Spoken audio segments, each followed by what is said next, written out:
Hello, ladies and gentlemen, boys and girls, people of all ages, sexualities, and identities, and welcome back to another Doctor Who review. And today's Doctor Who review is the box set series, The Ravenous. And today we're doing a double, Ravenous 1 and Ravenous 2. So without further ado, let's get right into the review. Ravenous 1 starts us off with one of the best, if not the greatest stories, their finest hour. If you're anyone who's seen any Churchill stories with the 11th Doctor, then this, my friends, is the story for you. The 8th Doctor and Liv Chenka turn up in World War II looking for Helen, but instead they find Winston Churchill at the height of the war.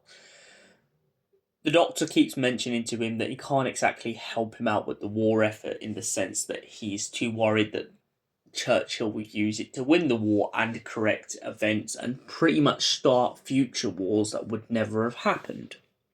Meanwhile, Churchill also points out, though, to the Doctor the fact that all of a sudden a mysterious object has appeared in the sky and a lot of pilots have gone missing. The Doctor is always intrigued by a good old mystery, and so he decides to investigate it.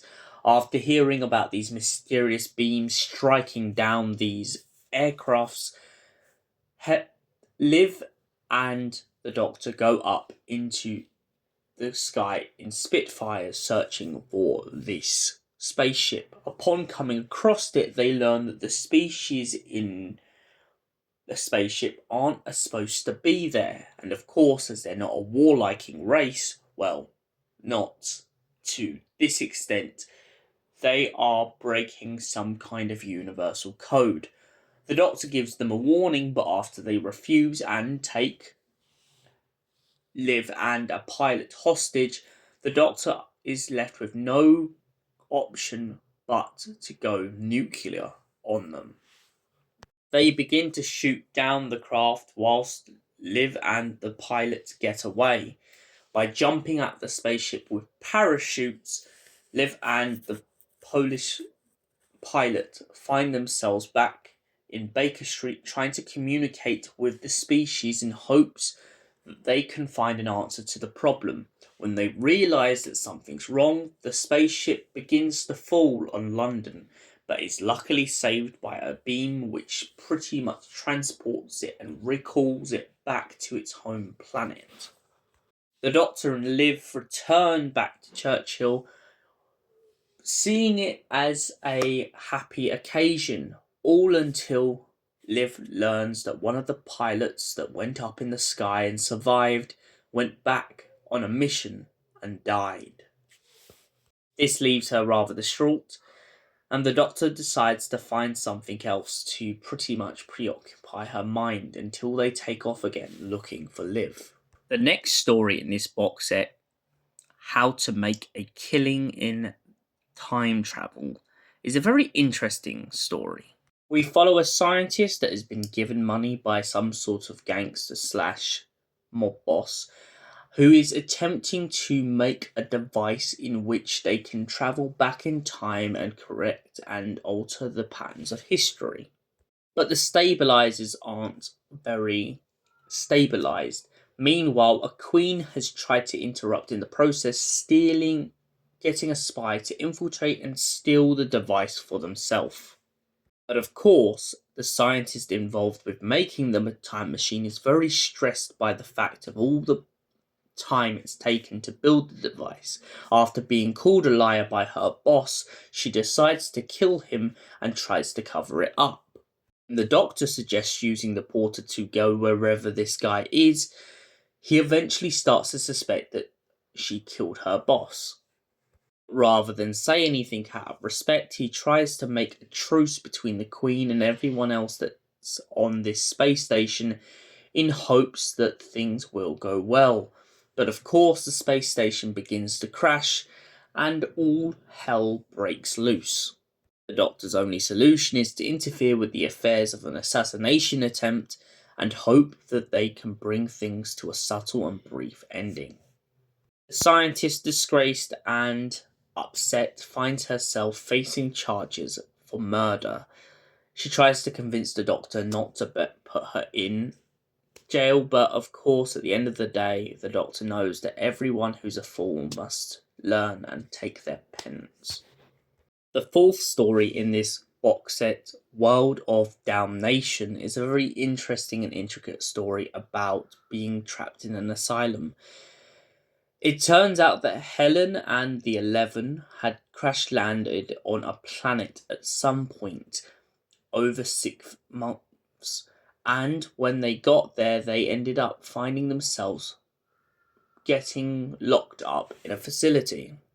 With no one else for company, the 11 and Helen begin to form a relationship, and as the relationship evolves, she manages to keep his other selves under control, each of his emotions staying in check. Well, at least this is what she believes. Meanwhile, elsewhere, Liv and the doctor turn up looking for her once again, but this time they know that she's definitely here. And, to the doctor's least of surprises, another enemy from his past seems to also be stirring in the dark. As they begin to go closer and closer and deeper into the facility, they find themselves meeting all sorts of inmates for different crimes. A pair of them get split up, and of course, the doctor gets put in some kind of psychic silk web. He then comes face to face with his old enemy, the Candyman. After all, this is not the first time the Doctor has bumped into him, as he also bumped into him on Terra Alpha, the Happiness Patrol story. The Candyman points out to the Doctor that he's been using all of his sweet treats to take control of the prison/asylum and keep all the prisoners in check. As Liv and Helen are reunited, the Doctor becomes skeptical on how much Helen has changed. He doesn't necessarily dislike her, but he does suspect that maybe this isn't the Helen that they first met. Helen originally tries to bring the Doctor and Liv to her quicker, but with the Candyman and the 11 working together, it makes things awfully difficult. The Candyman and the 11 manage to escape the facility, leaving the Doctor, Liv, and Helen to the devices of the asylum and its madness. The final story in Ravenous 1, Sweet Salvation, follows the 11 and the Candyman promising a society to be controlled by the power of sweets.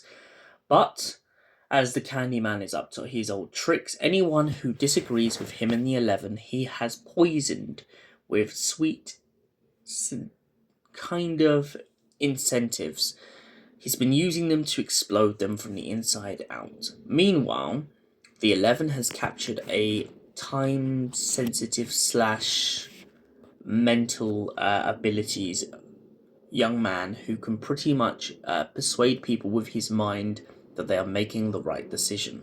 This young man is then wrapped up in a web by their spider creation and essentially used as a turning point. But little did they realize the power they possess with this young man, because when he gets stressed, he begins to kill people. Not on purpose, of course, but by accident. The Doctor, Liv, and Helen, and a former prisoner all turn up to try and calm the young man down. But, of course, in doing this, they foil the Candyman and the 11's plans. The 11 realizing that he can't exactly work alongside the Candyman any longer because the Candyman is raving mad and wants things for himself, begins to find a way to overpower him and destroy their original plans. The 11 is then left stranded and broken after trying to use the boy to pretty much control the world. The Doctor lets the boy use his mental abilities to chuck all the memories, all the people, all their minds and thoughts into the 11's head, driving him insane. The Candyman begins to dissolve, and of course, this is the end for the Candyman once again. After returning the two former prisoners back to the asylum, the Doctor points out that Helen could do some good if she stayed with the colony, but he gives her the option whether or not she wants to continue travelling with him. Liv is over the moon over this and is kind of annoyed at the Doctor for suspecting that Helen was against them the whole time. Now we move on to Ravenous 2. Liv and Helen return to Liv's home planet, in which they end up going to a restaurant full of robots. Helen asks Liv why exactly she doesn't like robots, and Liv points out the fact that robots have always tried to kill her. Helen thinks that Liv is exaggerating, well, until all the robots in the restaurant begin to malfunction. It turns out that the restaurant was being renovated and the robots, who were supposed to have been resurfaced, were, let's say, a little bit under-maintenanced. The Doctor begins to go into investigate and find out exactly what's going on. But when he gets to tech support, he finds out that the job was rushed, and the communication between the staff and the maintenance team wasn't exactly as free flow as it should be. So it turns out that all the robots have gone into madness, and to make it worse, one of the billionaire boys who was interfering with one of the robots gets a lot of people killed, including himself, after he thought it was just a prank. Liv and Helen escape with the neck of their teeth. Meanwhile, the Doctor finds a way to deactivate all the robots and save the day. The next story is a bit of a two-parter, starting with Better Watch Out. We begin with the Doctor narrating the story of Krampus, and then we find out that the Doctor has taken Liv and Helen to Germany to experience Krampus Night, a night where they celebrate Krampus, and they celebrate everything about that story. But little does the Doctor, Helen, or Liv realise, but the myth has some line of truth to it, and it turns out that Krampus, one of the Pantheon, is lying in wait to crawl out of the underworld and take all of the bad people when they've been naughty. The night is long, and a bunch of cruel and creepy elves start crawling out of the dust and begin taking people off the streets, calling them naughty, and dragging them away to be eaten by Krampus. In the second half, called Fairy Tale of Salzburg, we find out that the Doctor has been captured by Krampus, and Liv and Helen have been sent on a mission to save the day. They go looking for a priest, a man named Saint Nick, and Saint Nick turns up and saves the day, banishing Krampus back to the underworld. Saint Nick also scares all the evil elves, and of course, due to his name and the legend behind him, it turns out that he is Santa Claus. In the last story, Seizure, we find the 11 has survived his previous ordeal and is now stowed away on a dead, derelict TARDIS. He seems to be haunted by a ghost of someone he once killed, and the Doctor, Liv, and Helen are looking for the mystery behind exactly what happened to this TARDIS. But as the Doctor and the 11 go closer and deeper into the ship, they are horrified to discover the Ravenous, a creature that feeds on Time Lords, a creature that the Doctor and the 11 have only ever known in storybooks. But in fact, it turns out, like all things in the Doctor Who universe, some things that may seem impossible are very, very possible. The Doctor and the 11 work together along with his companions to escape the ghostly ship, but whether the Ravenous survives, that's the one thing that leaves the Doctor and the 11 within terror on their back, knowing they can only run, but not forever, from the Ravenous. Now for the scorecards. I like that we got the World War II story in Ravenous 1. I really like the strong opening and the fact that the Doctor and Liv kind of bounce around the place, and it becomes another one of those stories where the TARDIS is playing up on them. I like the idea of someone else inventing time travel and the consequences of that becoming that they may not have stabilizers. I also like that in Ravenous 1, Liv really does care so much for Helen that she doesn't believe that she would ever do anything wrong. I love the Candyman in this box set. Why? Because he's just so over the top. Uh, the way that he comes across really reminds me of the Happiness Patrol and everything I loved about that story. And for that reason, I give Ravenous 1 a solid 10 out of 10. Now, Ravenous 2 originally was one of my favourite box sets, but my opinion slightly changed with this.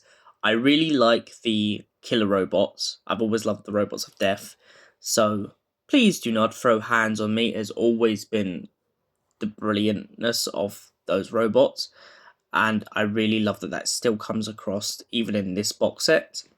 However, even though Paul McGann gives an absolute win of a monologue between the two Krampus stories, I feel like the only thing in this box set that lets it down slightly is the last story with the Ravenous. Yes, I get it. Since Ravenous 1, we've had this oncoming thing about the Ravenous arriving, but the opening story to the Ravenous being in this box set at the very end feels a little bit out of place. You've just had killer robots, you've had this whole concept of myth and magic and the pantheon, and now you've jumped from that straight into this idea of a creature that can kill the Time Lords.